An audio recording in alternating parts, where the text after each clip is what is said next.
On the morning of June 11th, 2017, Sam McDonald, a man in his 50s, pulled over at a turnout on US 89 in Browning, Montana. He claims that 21-year-old Ashley Loring Heavyrunner was sitting next to him in the passenger seat at the time. Ashley and Sam had been partying for days, and he claims that at some point he leaned back in his seat and fell asleep. When Sam woke up, Ashley was gone, and that was supposedly the last time anyone saw her. What happened to Ashley Loring Heavyrunner?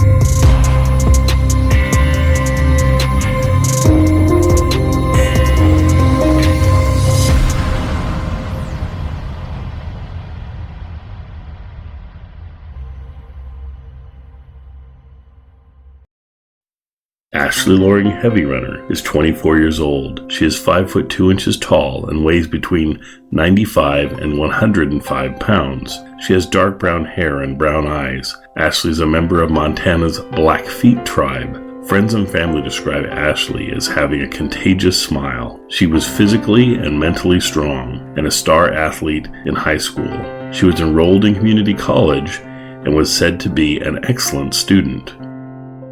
Ashley and her sister Kimberly spent time in foster care before coming to live on their grandparents' horse farm on the vast Blackfeet reservation in Montana. The two spent their days learning how to ride, cleaning stalls, chopping wood, and swimming in a nearby creek. Ashley and Kimberly formed a deep bond while in foster care. 8-year-old Kimberly promised Ashley that she would never leave her. Remembering this promise is what drives Kimberly's relentless search for Ashley. Ashley was a friend to Kimberly and an inspiration to her younger sister, Johnny Lynn. Ashley's grandmother, Loxie Loring, said Ashley was a good girl and never the slightest bit of trouble. She was, in many ways, the family's linchpin. Ashley was moving forward with her life, poised to break out of the cycle of poverty and hopelessness that racks America's Native American communities. But two shocks in short succession knocked her off course down the path of drugs and alcohol. First was the death of her beloved grandfather, who had raised her and given the girls so much love and stability in their young lives. Then, just a short time later, she broke up with her boyfriend, throwing Ashley into a fast downward spiral. In order to deal with the pain, Ashley began hanging out with several older men who happily isolated her from her family and supplied her with alcohol and methamphetamine. One such man was Sam McDonald, a man well into his 50s, known in the community for drawing young women into his orbit and plying them with drugs. Ashley was frequently seen in his company during this period, and he has readily admitted to spending days at a time while partying with her. On the evening of June 5th, 2017, Ashley asked various friends via social media for a ride into town from the ranch where she lived. She was later seen on video surrounded by people drinking and chatting at a party that same night. That same day, Kimberly, Ashley's sister, received a message from Ashley asking for money. Kimberly was in Morocco at the time and couldn't send any, but she did ask if Ashley was okay. Ashley responded that she was fine. No one in Ashley's immediate family has heard from her since. Kimberly Loring Heavyrunner returned from Morocco and expected to hear from Ashley as soon as she landed. Ashley had planned to move in with Kimberly to her home in Missoula, Montana. They wanted to start a new life together. But Kimberly didn't hear from Ashley when she got back or in the days following. Ashley didn't respond to any of Kimberly's voice or text messages. After reaching out to Ashley's friends, Kimberly discovered that no one had heard from her since June 5th. Although she had gone out of contact for extended periods in the past, it had never gone for so long before. Then, when their father was hospitalized for liver failure, and there was still no word from Ashley despite dozens of attempts, Kimberly knew that Ashley was in deep trouble. After Kimberly filed a missing persons report in mid-June 2017, Blackfeet law enforcement and tribal law enforcement mounted a 3-day search throughout the hills and wilderness surrounding Ashley's last known whereabouts. Growing more frantic by the day, Kimberly quit her job in Missoula and moved back to their hometown and began the systematic hunt for her sister herself. Recruiting family, friends, and concerned members of the community, she mounted 40 searches in the Stony Mountains on the western edge of the Blackfeet Reservation in the first 4 months alone. In the beginning, the local police joined the searches, but as time went on, they showed up less and less. Blackfeet law enforcement employs no more than 18 officers to patrol a 1.5 million square mile reservation. And despite contacting the Bureau of Indian Affairs, Kimberly was unable to obtain any official acknowledgement from federal authorities until much, much later. It fell to Kimberly to give her sister's case the attention that law enforcement would or could not give. Investigating her sister's disappearance quickly became Kimberly's full-time work. In addition to her constant trips into the wilds, she searched social media for clues and followed up on every anonymous tip. Kimberly's first break came from a tip from someone who had seen a young woman running from a car along a desolate section of Highway 89 on reservation lands. A search of the area and a nearby dump revealed a gray sweater thought to have been Ashley's.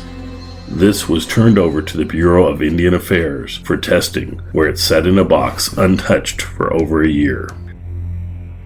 There were rumors that Ashley was seen in St. Mary's recreation area around June 8th. During the search, Kimberly and her team found a torn sweater and a pair of boots. The stains on the boots appeared to be blood.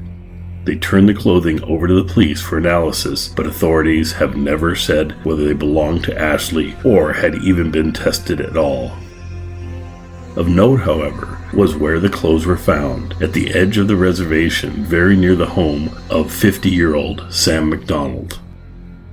When questioned, Sam McDonald admitted that he had partied with Ashley for several days at his house around the time of her disappearance, but that he had no idea where she had gone. Sam claims that on June 11th, he drove Ashley to a pull-off on US 89 in Montana, where she was supposed to meet someone called V-Dog. When they arrived, V-Dog wasn't there, so they sat and waited. After being awake for several days on a meth-fueled high, Sam laid back in his car seat and fell asleep. When he woke up, Ashley was gone. McDonald claims that he'd looked for her, and not finding any sign, he assumed that V-Dog had picked her up and left. Given McDonald's history with young women, Kimberly and the police were incredulous, to say the least. Police searched Sam McDonald's house multiple times, but it is unknown what, if any, evidence they discovered, and so far, he has not been charged in Ashley's disappearance. V-Dog, the man that Ashley was supposed to have met at the pull-off on US 89, is the nickname for Paul Valenzuela. Paul, a man in his 50s with a criminal record, was seeing Ashley at the time of her disappearance. Paul has also been a suspect in Ashley's disappearance, as is his then-wife, Tashina Running Crane. Paul and Tashina's marriage was on the rocks at the time of Ashley's disappearance, and one theory holds that Tashina killed Ashley in a jealous rage when she found out about Paul's affair.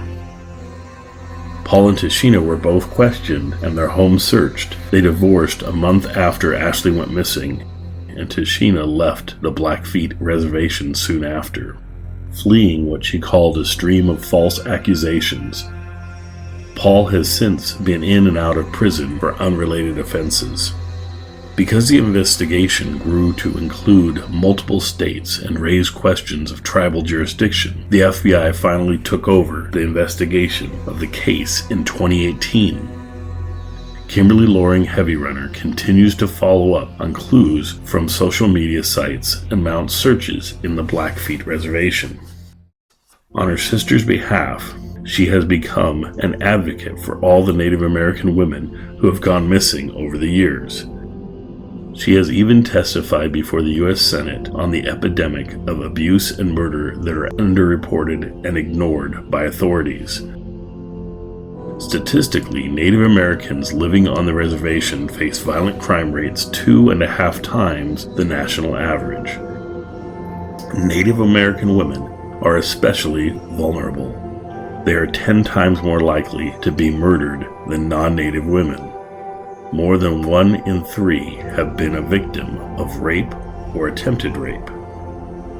Investigating these crimes is difficult due to the involvement of multiple agencies, including tribal police, local police, the Bureau of Indian Affairs, and the FBI. On many reservations, tribal police can't cite or arrest non-tribal members. They must rely on the local police. In Montana, state law prohibits tribal courts from prosecuting any individual, whether a member of the tribe or not, with a major crime. This law was passed without tribal consent. No one has been officially named as a suspect, and no arrests have been made in Ashley's case. Kimberly Loring Heavyrunner continues to search for her sister. She still hopes to find Ashley. She says that if Ashley is dead, she doesn't want her body left alone in the desolate mountains of Montana. Kimberly promised Ashley she would never leave her, and she intends to keep that promise if she has to search for the rest of her life.